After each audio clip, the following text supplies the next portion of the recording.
that explains to us that the prophet Samuel has died, and his death is met with mourning, only fitting, of course, since he was one of the most important spiritual leaders in Israel's history. But we also find in 1 Samuel 25 a somewhat random aside in the overall story, or seemingly random aside in the overarching story of David's life on the run. If you remember last time, we looked at 1 Samuel 24 and 26. And in 1 Samuel 24, David spares Saul's life in the cave. And in 1 Samuel 26, David goes into Saul's camp and spares his life again, this time taking a spear and a jug of water, as opposed to the first time cutting his robe. And we talked about kind of the symbolic reasons why he probably did that last time. But between those two instances of David sparing Saul's life, we get 1 Samuel 25. And usually when the biblical story has random asides, they turn out not to be random. They turn out to have some kind of purpose in shaping our understanding of a particular character or a particular sequence of events. And this situation that will play out between David and Nabal and Abigail is no different from that. Far from being an accident, this morning I think what we'll see as we talk about, as we talk about David and Abigail, is that this chapter significantly shapes our understanding of David's development as a spiritual leader and as the future king of Israel for two reasons. First, we're going to see that David has to come into his own as a spiritual leader. Remember, we're about to see in 1 Samuel 25, verse 1, that Samuel is dead. Samuel is his spiritual mentor, the one who not only helped shape his belief system, but also the one who promised him that he would become king. What will David's life be like now that this figure is no longer in his life? What will his character, progress? Will it move forward, or will his character dwindle as a result of no longer having the voice of Samuel in his life? And then secondly, and maybe more specifically, David is going to have an opportunity in 1 Samuel 25 to take vengeance upon a person who wrongs him. In our story, as we'll see, namely Nabal. But I'm not the first person to have read 1 Samuel 25 and to make the observation that Nabal in this story functions basically as a mirror of the character of Saul. He's like Saul, just in a different place, in a different context. Nabal is going to provide for David kind of a practice test for David's next encounter with Saul, this time without the spiritual voice of Samuel after Samuel has been laid to rest. But Nabal's basically the same person as Saul in terms of character, and therefore what David chooses to do to Nabal will likely indicate what David will choose to do to Saul. And so as it happens then, there's considerably more at stake in 1 Samuel 25 than just a random interaction between David and this rich guy. But instead, we're getting to witness David's continued development in his spiritual maturity. So, having said that by way of introduction, we'll begin to look at our passage.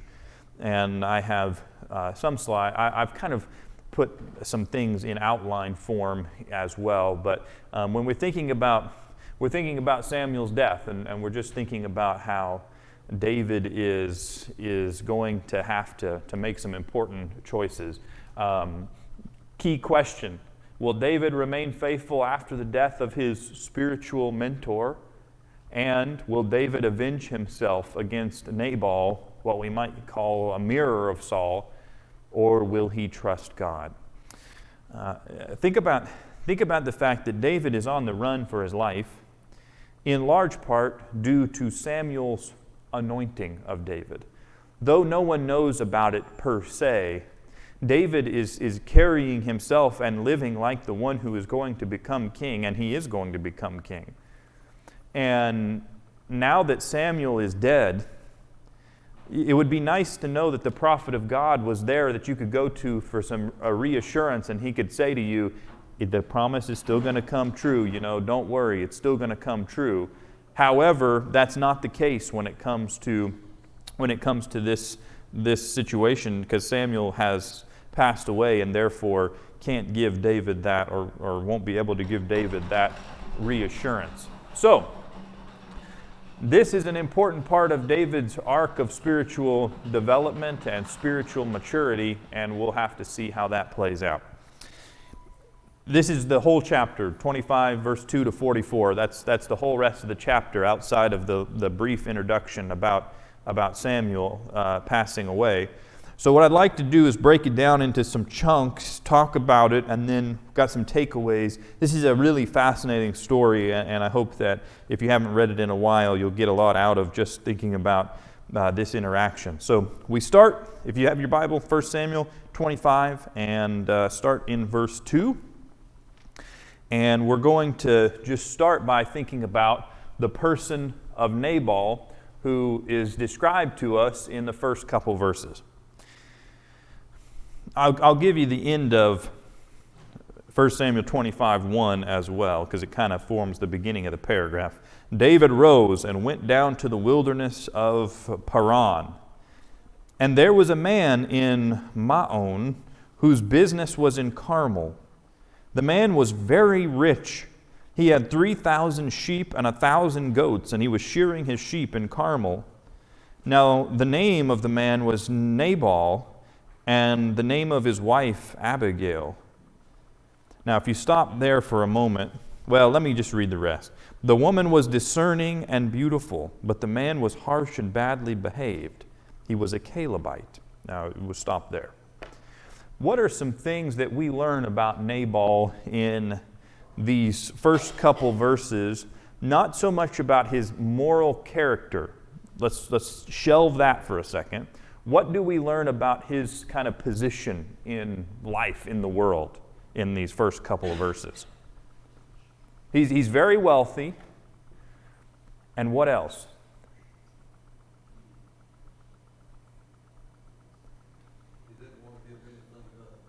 We're going to find that out for sure. Yeah, he's in a position of what? He's rich in another way, though. What's that?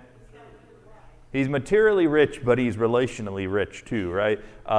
He has married a wonderful person who is discerning or wise and beautiful. So Nabal is, from the outside looking in, a very, very rich man. He has the material blessings that people strive for, and he has a wonderful wife. And yet, what do we learn here in these couple verses about his character? How is he described? Harsh and evil. Yeah, this says, mine says, ESV says harsh and badly behaved. The word Nabal, though, literally means, and Abigail plays on this later, so I'll just say it now. Nabal literally, Hebrew, means foolish. And so this happens in biblical narratives a lot, where the character's name, if you knew Hebrew, was like introducing you to the plot ahead of time, right? Go ahead, Mary.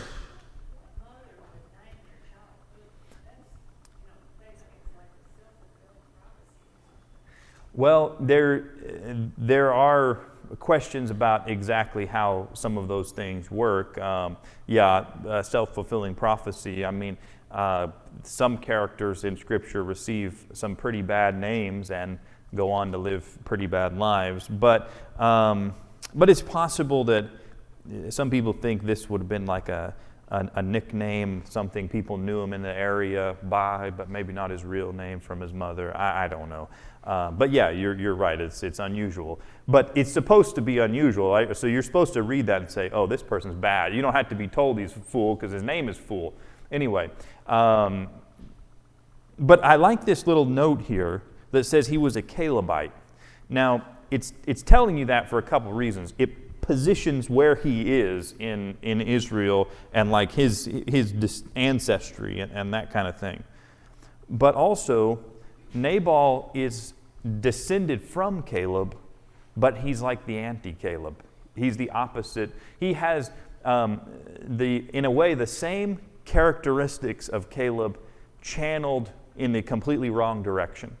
So, of course, I like the name Caleb. You know that. But Caleb in the story of Joshua was one of the two spies that chose to remain faithful to God, chose to believe that God would make good on his promises along with Joshua, and, was able to enter into the promised land.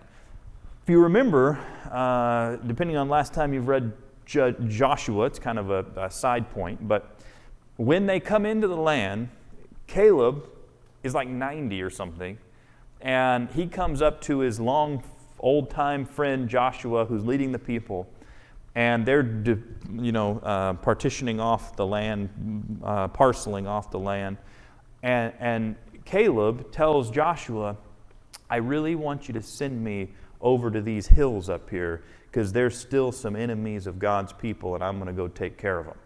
He's like 90 years old, right? He's like, this sword hadn't seen its last battle, right?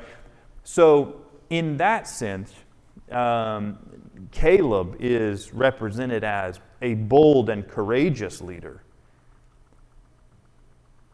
Nabal is gruff and tough, but without the heart of God. He is harsh and belligerent and, well, of course, foolish, but he is badly behaved. He lashes out, and he has the confidence of Caleb, but without the foundation of that confidence and without the constraints of love for God and for the will of God. At any rate, we see this picture. It's amazing, isn't it, how these two sentences can give us such a comprehensive picture of a person, right? The Bible is so powerfully written that if we're listening to the detail, not with perfection, obviously, in the sense of our ability to, I can't tell you everything about Nabal, but you're supposed to be able to sketch a loose understanding of this is the kind of person that we're talking about. So, here's David on the scene in verses 4 through 8, or David's request to Nabal. He's not actually with Nabal, but I'll just read these verses quickly. David heard in the wilderness that Nabal was shearing his sheep. So David sent 10 young men, and David said to the young men, go up to Carmel and go to Nabal and greet him in my name. And thus you shall greet him. Peace be to you, and peace be to your house, and peace be to all that you have. I hear that you have shearers. Now your shepherds have been with us, and we did them no harm, and they missed nothing all the time they were in Carmel. Ask your young men, and they will tell you. Therefore let my young men find favor in your eyes, for we come on a feast day. Please give whatever you have at hand to your servants and to your son, David. So basically, since David has been in the wilderness, David has encountered Nabal's shepherds. What was David's original work? He was a shepherd. To me, I don't find it unusual at all that David would befriend some shepherds out in the wilderness shepherding sheep, right? He's part of that fraternity in a way, right? He goes out, he's got plenty to talk about, I'm sure.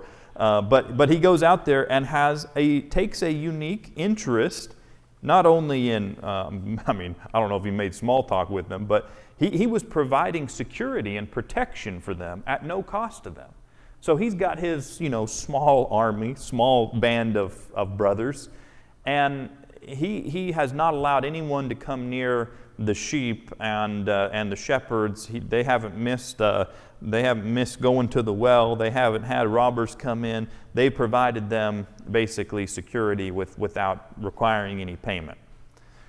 So David would like to ask Nabal for a simple favor as a result of that service. It's less than David is due, but it would be more than enough to satisfy David. Like he's saying, I'm not trying to charge you for what I've done, but my men are going to be hungry, and we'd like to come and enjoy just a small portion of your prosperity. Just to have a meal on our table would be great. I'm guessing the fugitive life doesn't come with very many well-cooked meals, so they're thinking this will be a good opportunity. We're coming on a feast day, and the law has provisions about sojourners and incorporating them and things like that anyway, but that's an aside.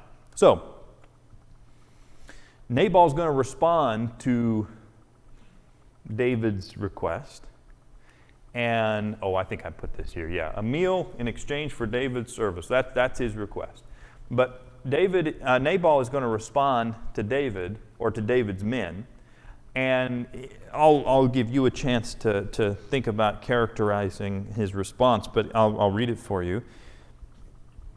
This is verse 9. When David's young men came, they said all this to Nabal in the name of David, and then they waited. And Nabal answered David's servants, "Who is David? Who is the son of Jesse? There are many servants these days who are breaking away from their masters.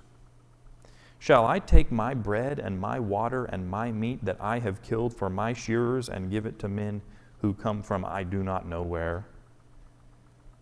So David's young men turned away and came back and told him all this. And David said to his men, "Every man strap on his sword." And every man of them strapped on his sword. David also strapped on his sword. And about 400 men went up after David, while 200 remained with the baggage. How would you describe Nabal's attitude in relation to David? Just throw out some adjectives, some descriptions of, what's that? He was greedy. Unthankful, ungrateful. Harsh. Yeah, this fits his description for sure. I think of the word condescending as well. Who's this David? Who's this son of Jesse? Indifferent to David's plight as a result. Right? You take his refusal, it's a refusal to feed these men, but it's also indifference to the fact that David is on the run because of his commitment to God. David's response is direct and full of wrath, right? Every man strap on his sword, we're going to go, and there will not be a Nabal and his people left when we're done with them. So, our hero is on his way to make a bad decision. You remember, I put that on the screen, but you remember that in the last chapter, chapter 24, David is prompted by his men to take wrath into his own hands against Saul to strike him down. And that David sends Saul, or tries to send Saul, a message as such by cutting a piece out of his robe, to the point that it cuts David to the heart, because he knew that he acted in an ungodly manner, trying to communicate this message to the one he consistently refers to as the Lord's anointed. Yet, in this case, now, after Samuel's death, David is about to make that same mistake again, this time with higher stakes. He is getting all of his men together, and they're going down to, in their minds, I'm sure, commit Nabal to the wrath of God. We'll see how David responds momentarily. Thankfully, that woman that we were introduced to at the beginning Abigail, beautiful and discerning as she was, is going to intervene on behalf of her family, but as we'll see, also really in David's best interest as well. Chapter 25, and this is verse 14. Now, this section goes through verse 31. I've broken even this down into some chunks as well, just so we can take it a bit at a time. This is verse 14. I'll read through verse 17. But one of the young men told Abigail, Nabal's wife, "Behold, David sent messengers out of the wilderness to greet our master, and he railed at them. Yet the men were very good to us. We suffered no harm, and we did not miss anything when we were in the fields, as long as we went with them. They were a wall to us, both by night and by day, all the while we were with them keeping the sheep. Now therefore know this and consider what you should do, for harm is determined against our master and against all his house. And he is such a worthless man that one cannot speak to him." Difficult situation. We're going to learn, I'll just put up here 3 things about Abigail that we're going to notice in this story. The first of which is Abigail is open to learning the truth of the matter. Nabal is not. He's not interested in knowing the truth about who David is. Who's David, you know? He's not interested to listening to the counsel of his men that are coming to him, that are trying to explain the situation. Hey, David really did all that stuff for us, and so forth. But Abigail's open to learning the truth. She's open to learning the truth, first of all, of her husband's pride. She is not, blind to the reality of the situation. She does not come unhinged at them when they tell her the truth about her husband's pride. She also is open to learning the truth about David's character as they share about David. She's later going to assert things about David's future in terms of being God's anointed. So she's really paying attention to this description of David. And she's open to learning the truth of the dire situation that she and her household find themselves in, and her husband finds himself in. She's not putting her head in the sand, but she is willing to learn the truth. As it happens, wisdom in Proverbs, Abigail, by the way, is kind of the prototype of the description of wisdom and the wise woman of Proverbs 31. Like you could read Abigail and you're basically reading Proverbs 31. Wisdom in the whole book of Proverbs, summed up in Proverbs 31 though, is characterized throughout the book as having the ability to listen, having the humility to listen and to learn. James is going to tell us that we should be quick to listen and slow to speak. And that's part of what biblical wisdom is. So that's her. She's listening, she's learning what's going on in the situation. So then we're going to see in the next section, and I'll read through verse 31 here, so it's a little bit lengthier of a reading, but we'll see some important things. This is verse 18, starting verse 18, going through verse 31. Then Abigail made haste and took 200 loaves and 2 skins of wine and 5 sheep already prepared and 5 seahs of parched grain and 100 clusters of raisins and 200 cakes of figs, and laid them on donkeys. And she said to her young men, "Go on before me, behold, I come after you." But she did not tell her husband Nabal. And as she rode on the donkey and came down under cover of the mountain, behold, David and his men came down toward her, and she met them. Now David had said, "Surely in vain have I guarded all that this fellow has in the wilderness, so that nothing was missed of all that belonged to him, and he has returned to me evil for good. God do so to the enemies of David, and more also, if by morning I leave so much as one male of all who belong to him." When Abigail saw David, she hurried and got down from the donkey and fell before David on her face and bowed to the ground. She fell at his feet and said, "On me alone, my Lord, be the guilt. Please let your servant speak in your ears and hear the words of your servant. Let not my Lord regard this worthless fellow Nabal, for as his name is, so is he. Nabal is his name, and folly is with him.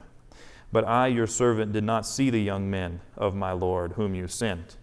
Now then, my Lord, as the Lord lives and as your soul lives, because the Lord has restrained you from blood guilt and from saving with your own hand, now then, let your enemies and those who seek to do evil to my Lord be as Nabal.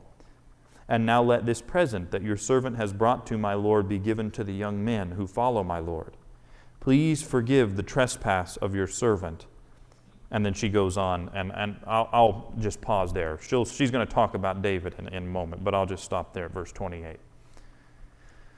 Many ways you could characterize this little section, but largely what strikes me, I don't know what strikes you, but what strikes me about Abigail in this situation is she takes accountability, ownership of this situation, and basically it is evident in the way that she lives, but also in the way that she's speaking here, that Nabal has abdicated all spiritual leadership in their home, and she's the spiritual leader of the house, right? And she says, let it be on me and me only. I didn't see the servants. I didn't know. Yes, I know Nabal. Yeah, he's a worthless guy. I get it, but I'm sorry for what has happened between our family and between you, David. And she, on multiple occasions, she's, let the guilt be on, please forgive the trespass of your servant. She's not interested in assigning blame and trying to excuse herself. She's not interested in playing the Adam and Eve game. She's saying, this is the situation as it is. And you see her taking accountability and ownership of the situation from the very beginning, right? She listens to the words and she says, I got to do something. Apparently, she just has like 800 cakes laying around, She's like, let's go. But you get the idea. She gets busy organizing a cook-off here, and she's going to take all of this food out to David and to his men. I forget exactly how much. We could go back and read it again. But point being, she takes ownership immediately of the situation and begins to work through that. And she owns the guilt, as I said, proving to be the spiritual leader of her home. And then lastly, I forgot to put the verses here, but lastly, in verses 28, the second half of 28, through the end, which we haven't read yet, Abigail goes on to communicate to David her belief that David will indeed be the king over Israel. She says to him, this is the second half of 28, for the Lord will certainly make my Lord a sure house, because my Lord is fighting the battles of the Lord, and evil shall not be found in you so long as you live. If men rise up to pursue you and to seek your life, the life of my Lord shall be bound in the bundle of the living in the care of the Lord your God. And the lives of your enemies he shall sling out as from the hollow of a sling. And when the Lord has done to my Lord according to all the good that he has spoken concerning you, and has appointed you prince or ruler over Israel, my Lord shall have no cause of grief or pangs of conscience for having shed blood without cause, or for my Lord working salvation himself. And when the Lord has dealt well with my Lord, then remember your servant. So she gives David this wonderful statement of her confidence in him. But notice what she said twice by the end of this about why she has come to David. Her coming and making peace with David does what for David in her estimation? Why is it a good thing?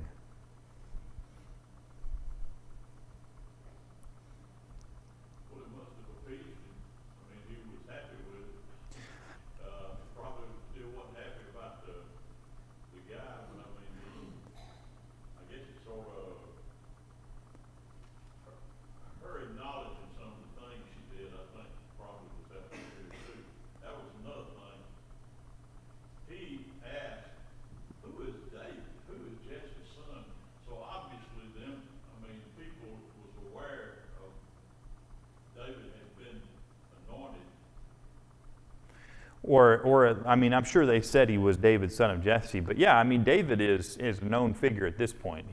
David's killed his tens of thousands, by now. So definitely people would have been, or at least many people would have been familiar with him. But really what I'm asking is, her coming out to David has the spiritual positive of preventing her family from being destroyed. But what is the spiritual positive that happens in David's life because she comes out to him? She reminds him that he's God's chosen, that he is, well, first of all, it's a shock for a woman in this culture to speak to him, to come out before a whole army. She had to be the greatest woman Yeah. in the whole world. And I mean, I think that kind of shocked him into listening to her to start with. And then when she says what she says, that she understands that he's going to be the king, that he's the chosen and everything, that would be a reminder of him, to him, of just who he is. Yeah. And specifically, she references as an extension of that, both up in verse 26, and then again down at the very end in verse 31, she reiterates to him like 4 times, twice in both verses, I think, that in accepting her offering, David will be restrained from blood guilt and from saving with his own hand. Again, verse 31, that was verse 26 or whatever it was. Down in verse 31, when you become king, when you become prince, ruler over Israel, my Lord shall have no cause of grief or pangs of conscience for having shed blood without cause, or for my Lord working salvation himself. And when the Lord has dwelt well with my Lord, then remember your servant. Abigail comes to him and reminds him of the principle that he claimed to believe in chapter 25, but in his anger has sort of forgotten about, which is the idea that vengeance is mine, says the Lord, I will repay. There will be time.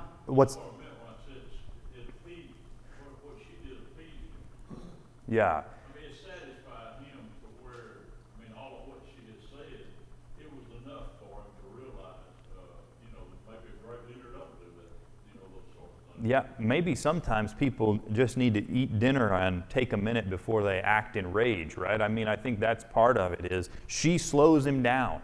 And as Mary said, reminds him of his identity, and also reminds him of the benefit of not going through this foolish thing that he's going to do. It was foolish for Nabal to do what he did. But listen, when people act foolishly, it's very tempting to return foolishness for foolishness. It's very tempting to act in kind to someone. That's why the New Testament has so many injunctions about do not return evil for evil, or blessed when you're persecuted, or turning the other cheek, and those kinds of things, because we tend to respond in kind. So she says, what in the end of David's story, we're not going to get there because this is 2 Samuel, we're talking about 1 Samuel, but in the end, how come David's not able to build the temple? Do you remember? And he had blood on his hands, right? And blood guilt on his hands. I don't know 100%. I'd have to go back and spend more time. Like I said, this isn't a lesson on 2 Samuel. But I don't know that is as much in reference to the fact that David killed his 10,000 as much as it is that he had staining his hands the blood of Uriah that he killed because of his sin with Bathsheba, as well as the mighty men that went to their death trying to defend Uriah that wouldn't bail from protecting him, and so forth and so on. I don't know if it was just his ordinary function as being the sort of sword of God as the king of Israel and the Romans 13 idea, as much as it is that he has not so much blood on his hand, but blood guilt on his hands for what he's done. Well, she unfortunately, her wisdom does not prevail later in David's life in that scenario, this logic. But in this case, she spares him from staining his hands with the guilt of shedding blood that was not his to shed. And so, we see the intervention, and then we see, whoops, I turned that off. And then we see the two responses that she is going to get. She's going to get a response from David, and I'll read it, and then I want to get to our takeaways. But the response from David said, verse 32, David said to Abigail, "Blessed be the Lord, the God of Israel, who sent you this day to meet me. Blessed be your discretion, and blessed be you." Why? "Who have kept me this day from blood guilt and from working salvation with my own hand." He was listening to it pretty carefully, right? "For as surely as the Lord, the God of Israel, lives, who has restrained me from hurting you, unless you had hurried and come to meet me, truly by morning there had not been left to Nabal so much as one male." Then David received from her hand what she had brought him, and he said to her, "Go up in peace to your house. See, I have obeyed your voice. I have granted your petition." And Abigail came to Nabal, and behold, he was holding a feast in his house, like the feast of a king. Ironically, because David's going to be king. And Nabal's heart was merry within him, for he was very drunk. She told him nothing at all until the morning light. And in the morning, when the wine had gone out of Nabal, his wife told him these things, and his heart died within him, and he became as a stone. About 10 days later, the Lord struck Nabal, and he died. When David heard that Nabal was dead, he said, "Blessed be the Lord, who has avenged the insult I received at the hand of Nabal, and has kept back his servant from wrongdoing. The Lord has returned the evil of Nabal on his own head." Then David sent and spoke to Abigail to take her as a wife. And when the servants of David came to Abigail at Carmel, they said to her, "David has sent us to you to take you to him as a wife." And she rose and bowed with her face to the ground and said, "Behold, your handmaid is a servant to wash the feet of the servants of my Lord." And Abigail hurried and rose and mounted a donkey, and her 5 young women attended her. She followed the messengers of David and became his wife. David also took Ahinoam of Jezreel, and both of them became his wives. Saul had given Michal, his daughter, David's wife, to Palti, the son of Laish, who was of Galim, I guess. We'll talk about that perhaps at a different time. But for now, because of time, I just want to put this here. David listens to the discerning words of Abigail. He admits his intentions were wrong. He trusts that God will take care of it, and he values Abigail to the point that in the end they marry each other. So David is also a model of wisdom at the end of this passage, because this is the kind of thing that a wise person does. Nabal, as you know, is the opposite. He is selfishly feasting on his fruit, eating and drinking himself into stupor, and then he experiences the true fruit of his character being struck down by God himself, akin to Ananias and Sapphira in Acts chapter 5. Let me give you 3 big takeaways from what we've been talking about today that will kind of tie things together. First of all, just to reference Samuel's death, God's work doesn't die with his servants, right? Samuel dies, but God is going to continue to work in the world and carry on what Samuel was doing, or rather Samuel had been contributing to and participating in. And that's, to me, a very encouraging thing to think about, that my life is just a small part of God's work in the world, and what a joy it is to know that he who began a good thing will see it to the end. The second thing, we need the wisdom of the Spirit amidst the foolishness of the world. I put a hint, right? That involves a lot of listening.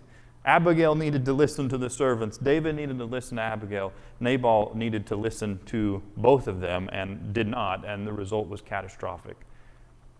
We need to listen to the wisdom of the Spirit, listening to the Word of God, but also listening to each other and having communion with each other. And the last thing is, God uses some situations to mature us for a bigger challenge. In the very next chapter, we've already talked about it, but in the very next chapter, David has another chance to kill Saul. And David is not described as having even a moment's thought about killing Saul. Unlike his slicing of the robe, an act of aggression, David acts symbolically, he takes his spear and his water, but from the very beginning, he communicates, he has no intention of trying to start a battle. He's going to actually use it to expose Saul's commander in a way. But nonetheless, if you look at the arc of 24, 25, and 26, 24, David acts rashly and does this symbolic act that he regrets. In chapter 25, he's about to act rashly, but his wife comes, or his future wife, comes and reasons with him, and he shows restraint. And then in chapter 26, he doesn't act rashly, but calculates what he's doing in a way that is neither violent, nor is it passive in the sense that he still communicates what he needs to communicate, but he does so in a wise way. That is basically the time that we have today. There's so much that we're leaving on the table, but 1 Samuel 25, we'll look forward to picking up the rest of David's life as a fugitive next week.